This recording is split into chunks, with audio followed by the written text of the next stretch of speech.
Over the past 2 weeks, John Methu has become the third most popular Mlima Kenya leader after Rigathi Gachagua, of course, and Uhuru Kenyatta. And because of that surge, Jeff Koinange felt they need to call him down for an interview which I want us to analyze in this video. And so with no further ado, let's get after it. Question number 1 was why John Methu lectured President Ruto to his face, and this was his response. These projects that I'm speaking about, they are all capital projects. They are not projects that can be completed in one month. We now have 1 year, 6 months of the general election, so we don't have time. Honestly, we have to tell the president now. If he has to do these things, he does. We are just about to finish the 2025-2026 budget. We are getting to the last budget, 2026-2027. So therefore, if we don't tell him now, when would we have told him? I agree with Methu. Time is running out. We are approaching our final financial budget. If it's not done now, when will it be done? Should people believe he'll do it in his second and final term where he won't need the people of Nyandarua ever again? You know, it's like Mutu umeenda high school. There is an uncle who has pledged to pay your school fee. You have reached Form 4, he has never paid any school fee. You are almost finishing. KCSE is fast approaching. Unaanza kufanya follow up na jamaa inakuwa ati wewe ni mtu uko na kiburi na madharau. That is wrong. Let the president fulfill his promise in the short time he has left. Sababu yeye ni one term. And when you're a one-term president, it makes more sense for you to fulfill your promises quickly. Hautapata nafasi ingine. Number 2, Jeff Koinange asked Methu why he attacked Ishungwa, and this was his response. By the way, why attack Ishungwa so much? What was that about? No, I didn't attack him. I said, Mheshimiwa Ishungwa, you have been abusing us. You have been abusing Rigathi Gachagua. Don't abuse him in parliament. He is never in parliament. Don't abuse him in Statehouse. He never comes to Statehouse. Come and pick the mic and abuse him now. Let me tell you, guy was scared. He was running after the president like a small boy. I have never seen a guy scared like that, but he never even came close to that microphone. Even his name was not mentioned. Speak where? Speak where? He was shaking like this. He was shaking like a leaf. In fact, when they were leaving that function, he was just speaking. Even the ADC of the president was behind Ishungwa. He was not leaving the president. He was moving with him like this. Got to one of the escort cars. Are you sure? I was told that even at the plane, he got the plane before the president. First to be, to feel safe. The way a small boy runs after the father when things get very tough. That's just ruthless. The ADC is supposed to walk behind the president, but on that day it was a scared Kimani Ishungwa that was following the president very closely everywhere he went. Methu is a savage. But be that as it may, he does have a point. If you proclaim your love or hate for someone, when you see them, maintain that energy. Usikura sema unachukia mtu fulani ukimuona unanyamaza. That makes you a coward. Similarly, don't say you like a certain lady na ukimuona unanyamaza. You are also a coward. Whether you are proclaiming love or hatred, maintain that energy when you meet that person. Ishungwa was given a chance to lecture Rigathi Gachagua while he's seated behind him and in front of the constituents, watu wa mlima, na akaogopa na akawacha. So I think of the two, we already know who the top dog is. Number 3, Methu highlighted an issue that we've all been complaining about since time immemorial. And that issue is government wastage through silly empowerments. Just listening to this. Like the other day, 12,000 women from Mandera Wanawake were invited in Statehouse. Each of them was given 10,000 shillings.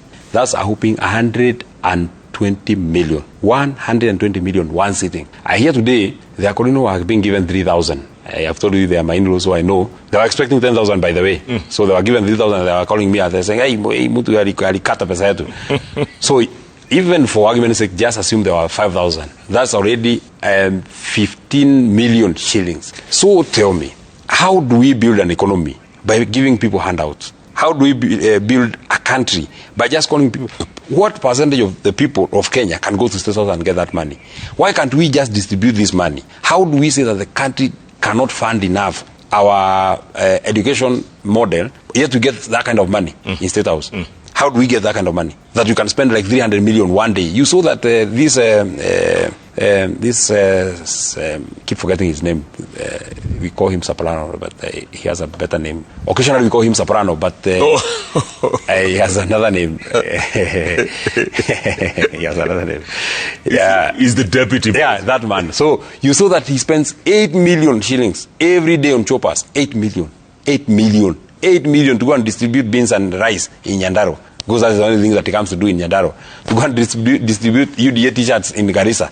to go and do sensitization for, I think, women, I don't know where. You know, it's very annoying. For instance, ukipita pale Ruiru, Thika Road, you see people have done a mabati which has encroached on the highway on this side, another mabati has encroached on the highway on that side, inaleta traffic, and what is happening inside those mabatis, they are doing a footbridge, which is never being done. Imekwa tu hivyo kuonyesha ishara that tunataka kufanya kazi ama kuna kazi tunafanya, but they are doing nothing. And the small 150 to 50 million that could finish that footbridge, unaona inaenda inapeanwa Statehouse siku moja kwa kikundi moja ambayo hata tujui kama itapiga kura. Na hata ikipiga kura, hiyo pesa haisaidii jamii, hiyo pesa haisaidii nchi. They'll go buy nyama and ugali, and tomorrow wanapita hapo mahali hakuna footbridge, wanagongwa na gari wanakufa. We need to prioritize doing work for the people, not giving the people money. I think we need to bring a change in our laws, that any leader found giving money to the people shall be jailed for no less than 1.5 years. And leaders should be happy with this because it also protects them. Because we are fully aware, you know, some of the reasons utapata umechagua kiongozi kama MCA, na huyo MCA hataki kuishi hapo mahali amechaguliwa, anaenda anakaa kwingine. It is because of harassment from the people. That law protects everybody. Ili ukichaguliwa kama kiongozi, usiende mahali watu wasema mehesh tuko mbaya tuachie kitu, mehesh tuachie kitu. They will siphon your salary iishe, ibidi utafute creative illegal means to make more money, i.e. supplying hewa, ndo uendelee kupeana pesa. So that law will protect you as a leader from splashing your money everywhere. Sheria imekataa. Ukionekana mahali unafungwa 1.5 years. So they'll understand why you can't give. And on the side of the people, pia wao wako protected. Instead of handouts, we are getting development. It's win-win for both sides of the table. So that one needs to be addressed through legislation. Now let's head on over to X to see how Kenyans responded to Methu's interview, and I quote. Misty Monk said, Kenyans don't need handouts. If the economy is stabilized, the money will reach them. But here we are. Lazima mpe uongo na hongo pale Statehouse kwanza. Nyakoe Caleb said, tokenism has never built any economy, leave alone alleviating poverty. I agree. Julius Mukuru said, we elected a misleader, always manipulating Kenyans with handouts and fake vague promises while stealing everything. Charlie Aduongo said, most Kenyans are unwilling to think forward. Methu is right. Statehouse misses taxpayers' money. They use permanent secretaries to do grassroots politics while distributing the 17 billion. This is uncalled for. Zinaba in Ghana said, it is a waste. Find out if Statehouse of Singapore, South Korea, South Africa, Japan give handouts to guests. We are wrong with stupid politics. I agree with every single one of those tweets, but what say you guys? Do drop me on comments section below and I'll do best to read them and to give you a response. So with that, here today's ads of the day. If you're still managing rentals using notebooks and caretakers,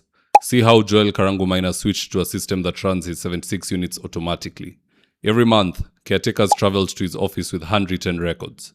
Balancing the math took hours. Payments never merged and tenants never got receipts. Then Joel switched to Bomahat, Kenya's award-winning property management software. Now payments update automatically, receipts go out via SMS, and every report is just one click away. He now runs all 76 units from his phone. No chaos, no confusion. Join hundreds of landlords doing the same. Right now, I'm with my team headed to a client's house in Ruto for consultation. That is to take measurements of the windows, go through our catalog with the client, and then once they decide on the color and the fabric they want, we'll get busy sewing, and at long last, the curtains installation will be on us. So if you're looking for curtains, shears, curtain rods, curtain accessories, reach out to Phoenix Curtains and Interior Decor and we will sort you out. Call us on 0724 414153. Now, having said that, guys, if you're here for the first time, please go on and hit the subscribe button. And if you're watching from a different platform, just head on over to YouTube, search for David Wafula, hit the subscribe button. You're going to be getting a ton of content of this nature. If politics is something you're passionate about, this is definitely the one channel that you really need to subscribe to. Alright, guys, adios.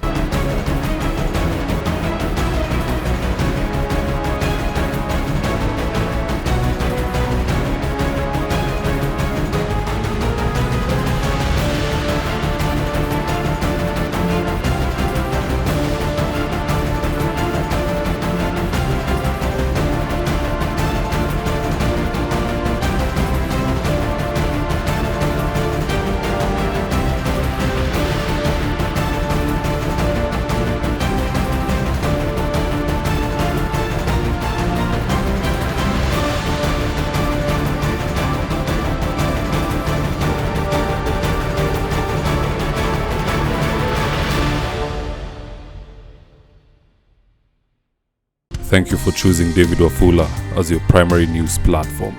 We put countless hours in research, recording, and editing.